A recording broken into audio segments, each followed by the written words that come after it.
What's going on, guys? TKD123 back in another video. Happy Monday, guys. Today I want to talk about Call of Duty. Now, as you see on screen here, this is some Call of Duty 4 gameplay, and I mainly played this the entire weekend, really, and I was gonna play some other games like Rainbow Six I just got with my friends, but they were all too busy, and I want to play Rainbow Six on myself, so I thought, you know what, let me just jump on COD 4. It's been a little bit, it's been a couple weeks, and, let me just get into it, and I had a ton of fun with it. I was getting great games, I was getting great gameplays and stuff like that. And something weird kind of happened, you know what I'm saying? And I was playing this at night, right? And it was, I was around I was probably on game maybe 7 or 8, and I look at the clock, and it is 3 hours past from when I first started, and I was kind of like taken aback, like, whoa, like that hasn't really happened before, like as me right now having, a lot of things to do, with homework and stuff like that, being in university and being a student in college and stuff like that, I don't really have a lot of time to just waste, a few hours on a game. I just can't do that, in my life. But here we are, I'm playing COD 4, and I get sucked in as if it was like me when I was a kid playing Black Ops 1, or me as a kid playing Modern Warfare 2. And it was a very, very weird thing of where I kind of, didn't want to stop, but knew I had to at some point, right? And it was a very, very weird thing that I feel like, it is, I guess, something that is calling, back from when COD, what it used to be, right? And we know COD has changed, so much over the years, and some for the better and, a lot for the worse.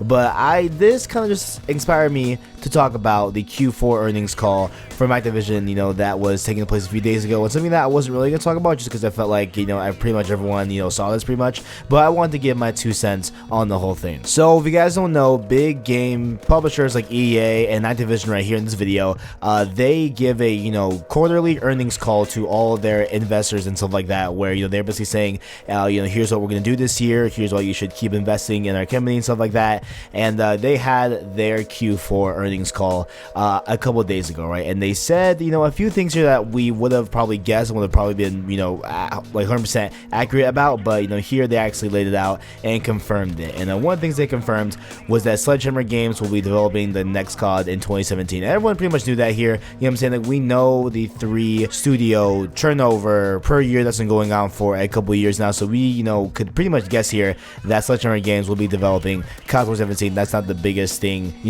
they unveiled, I guess, if you will. They went on to describe a couple things about the game that, very much have heightened a lot of people's, listening ears, I guess, in the community, and a lot of people are talking about this, right? And they are saying that they said on the phone, quote, "Take Call of Duty back to its roots." And then they go on to say, quote, "Traditional combat will once again take center stage." And that is basically, in a way, a lot of people are saying that it is confirming boots on the ground. Now, this is something that, I have honestly, in a way, kind of low-key been against. You know what I'm saying? If you guys go to my past videos, like maybe 5 months ago or 6 months ago, when we were talking about, this whole thing about boots on the ground and, wanting to bring Call of Duty back, and I made the point that a lot of people, I feel, wouldn't like COD 4, the remaster, because they were going to know that, oh, it's too slow, pace, that we are so used to a fast-paced Call of Duty like we have now in recent years. And I felt like a lot of people would have thought that Call of Duty 4 Modern Remaster would have been too slow because it doesn't have the 3D movement like the newer Call of Duties do. And thinking about that, even while I was playing COD 4 this past weekend, I was like, wait a minute, I was wrong. I was completely wrong about this. Like, there can be a traditional Call of Duty that we used to have back in the day brought back here in this time, and it worked, and it'd be fun. COD 4 to me, is fun, and there's a whole bunch of issues that we're going to talk about later in the video that, are hindering COD 4 right now, but beside the point, just speaking from a gameplay perspective, like, COD 4 is extremely fun. It's arguably, like, to me, I feel like, okay, honestly, look, I know a lot of people don't like Infinite Warfare, but me, you guys know my opinion on that. I really don't mind the game, right? But, playing COD 4, it was just a nice breath of fresh air where I don't have to worry about, boost jumping and sliding and all this crazy stuff, and I can just focus on the gun-on-gun gameplay that we used to focus on. Also, in the call, they discussed how, Infinite Warfare did not pan out to be the success they wanted it to be, obviously, and they even said that the game sales, did not meet their expectations expectations for the year. They did not, really give a good credence, to the game overall. And, overall, they kind of said that, just to sum it up in a, overall theme, they said that the space setting just did not resonate with the crowd. And this is obviously a thing that's going on for years now. But at the end of the day, they couldn't help that, because Infinite Warfare was, started, its production and development way before we even hated the space setting. It had been a long time before that. It started way before that. So, that's not really something that I hold against them, just because, they had so many years to work on this game and they were already further along with it. And there is no really backtracking and changing it up mid-development cycle. And leading on from that, they even, went on to discuss how they're going to directly support the game and games, if you will, into this year. And I have talked about this in a separate video, but just to kind of reiterate what's going on here, basically what they have said and confirmed on the call is that they will be supporting Infinite Warfare, Modern Warfare Remastered, and Black Ops 3 at the exact same time in 2017, bringing brand new content to all three games. And like I said in that video,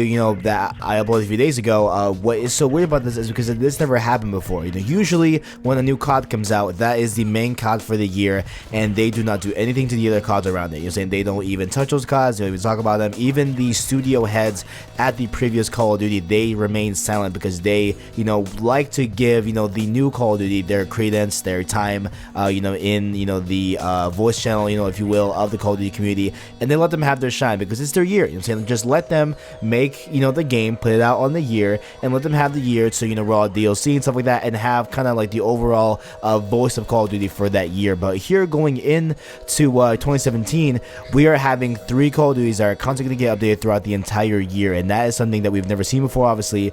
And I feel, I pretty much feel that anyone, here that knows what's going on here can really tell why this is happening. I think it's because Infinite Warfare didn't sell that well, and it's not getting a lot of, hype with the DLC season and stuff like that. And even big YouTubers like T Martin and Chaotic Silencer, they didn't even go to the capture event for DLC 1 because they have said, hey, guess what, we don't like this game. Drifter 2 said that too. Like big heads in the Call of Duty community have, basically said that, hey, we're not going to go out to capture events, we're going to go out to any of these other things where that, they're going to invite us to, just because we do not like the game. And that's just saying a lot. Obviously that's going to make up a huge dent in terms of downloadable content for Infinite Warfare. So obviously they're going to have some other things that we can all spend our money on, I guess, and that is going to lead into another topic they even discussed, and that is the beloved word that we all love or hate or really hate, and that is supply drops. Not even just talking about supply drops, it could be loot boxes and Overwatch overall, but across all of Activision games, including Blizzard, they have made over $3.6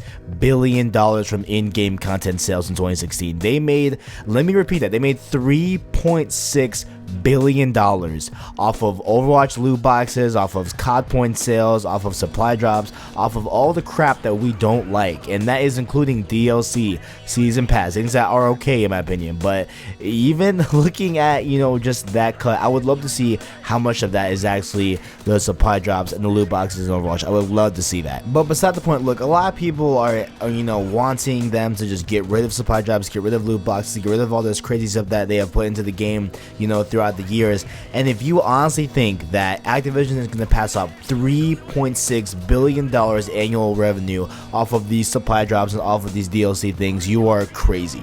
And look, man, honestly, look, I don't blame them. Look, they're making that much. Like, let's just, what I'm saying? Like, bottom line, Activision is in the business of gaming to make revenue, to make money, what I'm saying? And so, like, they will not stop this supply drop things if it's making $3.6 billion like they say it is. I'm saying? Like, if those numbers are legit, if those numbers are real, there is no way in their right mind they would ever stop, putting supply drops and loot boxes into their games. They're gonna, want them in the game. Now, is there room for fixing? Of course. I feel like there's a lot of room for fixing. Will there be? We'll see. I'm not sure. And the last thing I want to touch base on here before, we end this video with a close, is that Infinity Ward is being hit with a bunch of layouts following Infinite Warfare's low sales. Now, they're saying here that, there is a 5% cut of the workforce, right? And, they are just saying 5%, right? Like, A lot of people are just saying, oh, look, it's 5%, not a big deal, whatever, 5% out of that 5%. But listen, you know what I'm saying? I was watching a video from my boy, Chaotic Silencer. Shout out to Chaotic Silencer, but beside the point, right? I was watching a video from him,